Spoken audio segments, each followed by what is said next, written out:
Mr. President, I wish to move this motion. That is the need to avoid the mismanagement of the 500 billion social intervention fund.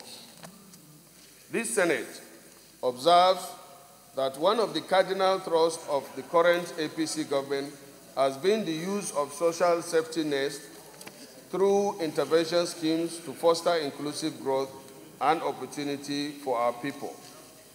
The Senate states clearly here that it supports all programs of this administration aimed at creating opportunities for our less privileged and the reduction of poverty through interventions schemes. Notes that the 8th National Assembly, in consonance with the executive request, fully approved the huge sum of 500 billion in the 2016 Appropriation Act for this purpose of facilitating the federal government 500 billion social intervention fund for this objective. The Senate acknowledges that of this amount, government stated that it intends to create job opportunities for 500 teachers. It also stated that 5.5 million children are to be provided with meals through school feeding programs, conditional cash transfer schemes, financial support to 1 million vulnerable beneficiaries. The program also targets to have a complementary enterprise program which is targeted at empowering up to 1 million women and 200 agricultural workers nationwide. Notes that the National Assembly, without insisting on the implementation template, approved the program in the budget in order to fast-track the process of implementation of the program for the benefit of the poor.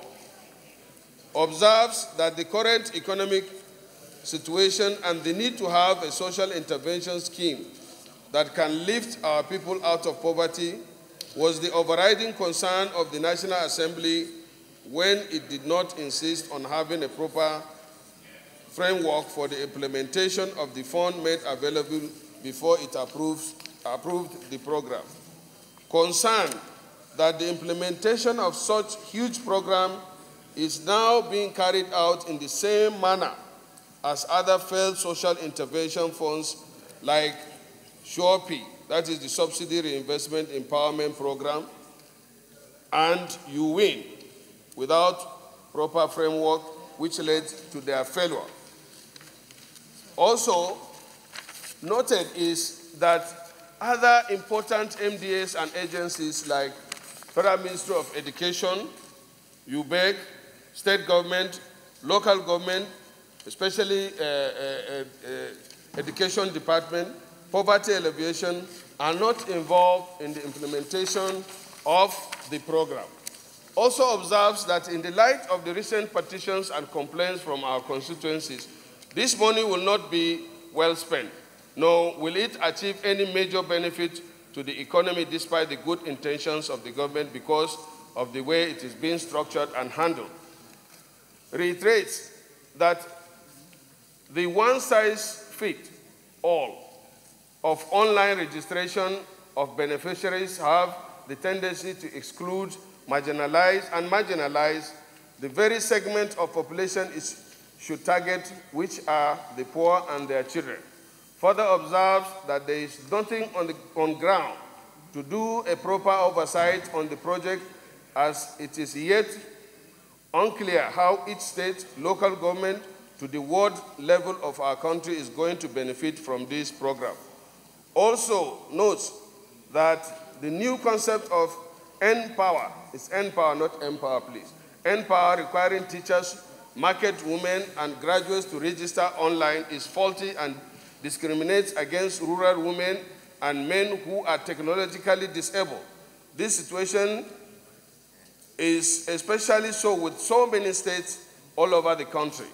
Most of the states are offline, and in fact, as I said last time, Borno State particularly, and some states in the northeast are not only offline, but are almost off land. Some of us are displaced all over the country. notes that the federal government intervention program was set up for the poorest among us, meaning those of us that can hardly afford to eat and meet their basic needs. But the implementation targets those who are ahead of this segment, those who are not only connected to, but can afford technology and are able to use them effectively. Note that these are not the most vulnerable of our society. They are not the neediest among us, and they may be vocal, but not the segment we believe this intervention should target. Believes that a proper social intervention scheme that we need must be robust enough to capture all segments of Nigerian population. We are not building a nation for elites alone, but a nation for all citizens. Observes that with the way the program is being run, nothing of meaningful value is going to be achieved with the 500 billion. Neither is it going to create the future value it could if implemented effectively. Mr. President, distinguished colleagues, as I said earlier, we are all part of this motion. If we are doing something, we should do it right. During the previous intervention, we waited to oversight. That is being reactive instead of being proactive. And the result is that after poor implementation and corruption and mismanagement, thereafter, when it is late, you start asking EFCC to investigate, anti-corruption to investigate, which is belated, and it will not achieve the purpose. That is why it's very important for us to take this motion at this particular time to be proactive instead of being reactive. Accordingly, resolve to, in order to avoid the pitfalls of the past intervention schemes, urge the federal government to take another look at the 500 billion intervention program to incorporate manual registration for beneficiaries from all wards and local government in the country. Noting, Mr. Chairman, Mr. President, we have 9,572 wards. If you are to adequately apply the 500, for example, 500,000 teachers to be employed, if you divide it by that 9,572, it means each ward can have up to 50 teachers employed from each ward. And there's no ward in this country, I believe by now, that doesn't have primary school or graduates that can take up this employment.